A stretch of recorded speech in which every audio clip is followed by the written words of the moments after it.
दोस्तों जजिस को धमकी मेज खत कहाँ से आए, किस लेटर बॉक्स में पोस्ट किए गए, किस जगह से पोस्ट हुए और किस शहर से पोस्ट हुए, इन तमाम वसाइल का पता चल गया है।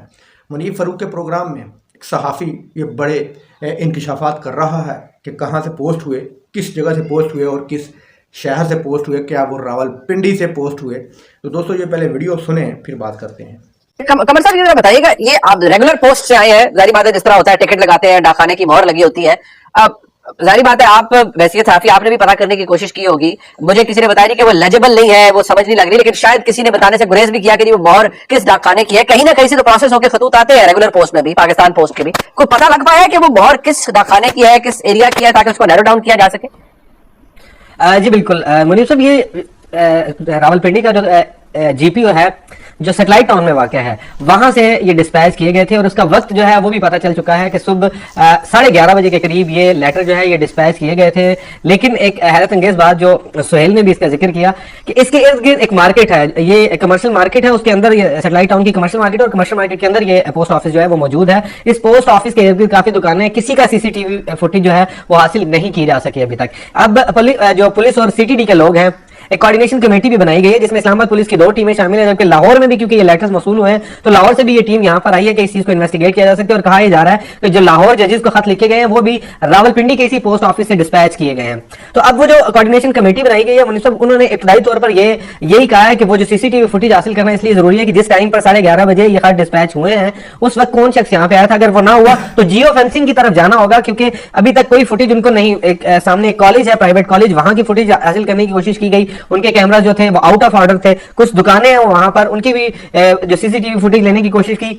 गई, लेकिन वो फुटेजेस जो है वो नहीं मिल सकी। इसलिए अब सीटीडी की टीम जो है वहां पर मकामी दुकानदारों से पूछताछ कर रही है कि किस वक्त कुछ ऐसी कोई मशकूक एक्टिविटी उन्होंने देखी हो। एक्चुअली कोई उनके पास कहा यह जाए कोई बड़ी मुस्तनद सी चीज अभी तक सीटीडी के हाथ नहीं आ सकी, किसी शख्स की तरफ बाकायदा तौर पर पिन पॉइंट करें कि ये शख्स हो सकता है, क्योंकि कोई फुटेज ही सामने नहीं आ सकी। अब जो वहां का अमला है उनके तमाम बयान कलम बंद कर लिए गए हैं और उसके बाद जो मोहरें हैं वो भी कब्जे में ले ली गई है कि उस वक्त जिस पर कोई मोहर लगाई गई थी वो मोहरें भी सीटीडी कब्जे में ले गई, क्योंकि 2 मुकदमा दर्ज किए गए हैं इस्लामाबाद में। एक हाईकोर्ट के 8 जजेस वाला मुकदमा है जो सीटीडी ने दर्ज किया और एक सुप्रीम कोर्ट के 5 जजेस का मामला है वो अलग मुकदमा दर्ज किया है। अब तीसरी एफआईआर लाहौर में दर्ज हुई है, वो भी सीटीडी ने की है। इसी वजह से अब ये तीनों सीटीडीज मिलकर इस एफआईआर के ऊपर काम कर रहे हैं ताकि ये तीनों एफआईआर का जो मुहर्रिक है वो पता किया जाए। ऐसा है कि वो एक लेटर बॉक्स है जो जीपीओ के बाद आमतौर पर लगे होते हैं, उसमें आके बल्क में डाल दिए हैं टिकट लगे हुए थे, या डाकखाने के अंदर भी कोई सीसीटीवी फुटेज है और वो हासिल करने की कोशिश की गई, वो भी अवेलेबल नहीं है। किसी को ये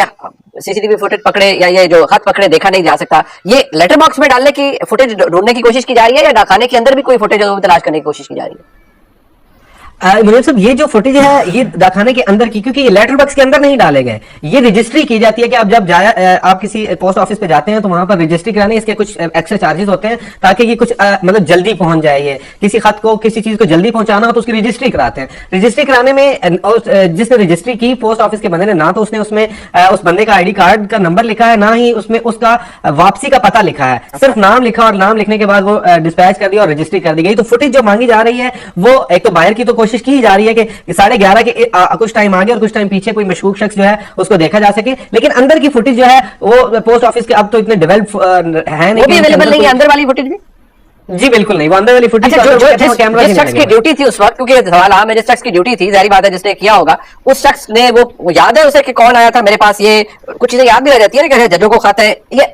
थोड़ा नॉर्मल नहीं होता कि जजेस के नाम खाता है और वो कोई भेज रहा है और थोड़ा वो हैवी भी लग रहा है। तो टेक्स्ट तो किसी ने किए होंगे या वो भी अभी तक नहीं पता लगा कि कौन शख्स था जिसने रसीदें काटी, रजिस्टर पोस्ट किया?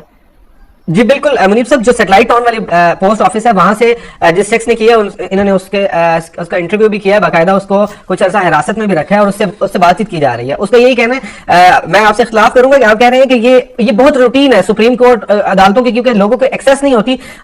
6 से 7 किलोमीटर का रास्ता है, लेकिन कोई यहाँ आने से बेहतर ये समझता है कि वो डाक के जरिए सुप्रीम कोर्ट या हाई कोर्ट में चीज भिजवाए। तो ये बहुत ज्यादा रैंपेज पे ये काम होता है, बहुत ज्यादा इसकी फ्रीक्वेंसी होती है कि लोग आके वहां पर डाक दे के जाते हैं। जिस शख्स से इंटरव्यू किया गया है उसका शख्स भी यही कहना है कि काफी ज्यादा आए थे लोग, ईद कार्ड भी भेज रहे थे, चीजें आ रही थी। मेरे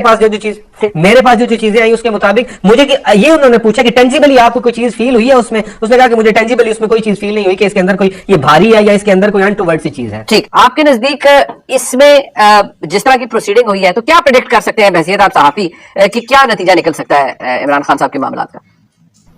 देखिए, साइफर केस में भी हाथी निकल गया है और दुम रह गई है। ये कल chief justice Islamabad high court ने खुद रिमार्क्स दिए हैं इस केस की समाअत करते हुए कि वो जो असल सजा थी जो 10 साल की कि जी आपने कुछ मुल्क की सिक्योरिटी को ब्रीच किया है, आपने किसी और मुल्क को फायदा पहुंचा दिया है, वो जो संगीन था मामला, उसके ऊपर तो कोर्ट ऑलमोस्ट कन्विंस हो चुकी है कि वो वाला ऑफेंस नहीं बन रहा और उसको प्रोसिक्यूशन उस तरह से एस्टैब्लिश नहीं कर पा रही। बाकी रह गया है वो वाला मामला जिसकी सजा ज्यादा से ज्यादा 2 साल है, और वो ये है कि आपको एक डॉक्यूमेंट मिला था साइफर का और आपने वो वापस नहीं किया, मिसप्लेस कर दिया है। तो इस मामले के ऊपर अब ये मामला अटका हुआ है कि वो 2 साल वाली जो है वो खत्म होती है या नहीं। उसके ऊपर भी क्वेश्चन किया गया है कि उसमें भी सिर्फ एक विटनेस है आजम खान, जसमिया गुल हसन और गुजैर ने कहा कि उनका तो एक मामला पूरा मशकूक सा है कि जिस तरह से वो पहले उनका एक मुकदमा दर्ज हो गया कि वो लापता है, उसके बाद उनकी स्टेटमेंट आ गई, तो सिर्फ वो गवाह हैं कि इमरान खान को एक कापी मिली थी। अगर वो ना हो तो उसके अलावा तो उनके सुपुर्द होने की काफी का भी कोई एविडेंस मौजूद नहीं है। और फिर जब एफआईआर हुई तो उस वक्त ये मुकदमा जब दर्ज हुआ तो उस वक्त जो बाकी जितने लोग थे जिनको ये कापी भेजी जाती है क्या वो वापस कर चुके थे, तो इसका जवाब दिया है कि नहीं, वो भी उसके बाद वापस आई है। तो सिर्फ एक के खिलाफ का ये क्यों किया गया, पिक एंड चूज क्यों हुआ कि सिर्फ एक बंदे को कापी वापस न देने का मुकदमा जो है वो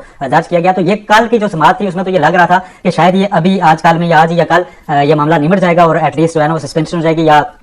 कोर्ट उसमें पूरी तरह से रिमांड बैक करे या इसको सेट असाइड कर दे। लेकिन मामला ईद के बाद चला गया है और उसमें भी बड़ी इंटरेस्टिंग सिचुएशन है कि जो पीटीआई के अपने वकला हैं शायद वो भी अभी सिर्फ सस्पेंशन तक ही रहना चाहते हैं और वो अल्टीमेटली इस केस को किसी भी तरह से या प्रोसिक्यूशन साइड से या अपनी साइड से फिलहाल सुप्रीम कोर्ट में ले जाना नहीं चाहते। और ये बिल्कुल वही स्ट्रेटेजी है जो एवन फील्ड रेफरेंस में हमने माजी में देखी कि नवाज शरीफ साहब का केस था या मरियम नवाज साहब और कैप्टन सफदर का, कि जब उनकी सजा सस्पेंड हो रही थी तो उस वक्त कोर्ट की ये मंशा थी कि टू द लेंथ आर्गू हो गया तो अब अगर अपीलों को भी आर्गू कर दें तो हम 2018 में उनको आपको सेट असाइड कर दें। लेकिन उनको शायद ये खदशा था कि इस वक्त अगर अपीलें चली गई सुप्रीम कोर्ट में तो वहां पर वो पूरा सेटअप मौजूद है जिस पर उस वक्त उस तरह से कॉन्फिडेंस नहीं रखते थे। अब जो चेयरमैन पीटीआई है, बानी चेयरमैन, वो बारहा कह चुके हैं कि मैं 6 महीने और जेल में रहूंगा, यानी 6 महीने, आज अप्रैल है तो एग्जैक्टली हम फिगर आउट करें तो अक्टूबर बनता है और अक्टूबर वो मंथ था कि अगर कुछ अनयूजुअल नहीं होता तो चीफ जस्टिस पाकिस्तान की रिटायरमेंट का टाइम है। तो अभी तक वो भी सिर्फ सस्पेंशन चाह रहे हैं सारे केसेस में कि कोई भी ऐसी सुप्रीम कोर्ट ना चली जाए जहां से उन्हें खदशा ये है कि हमारी कोई सजा जो है वो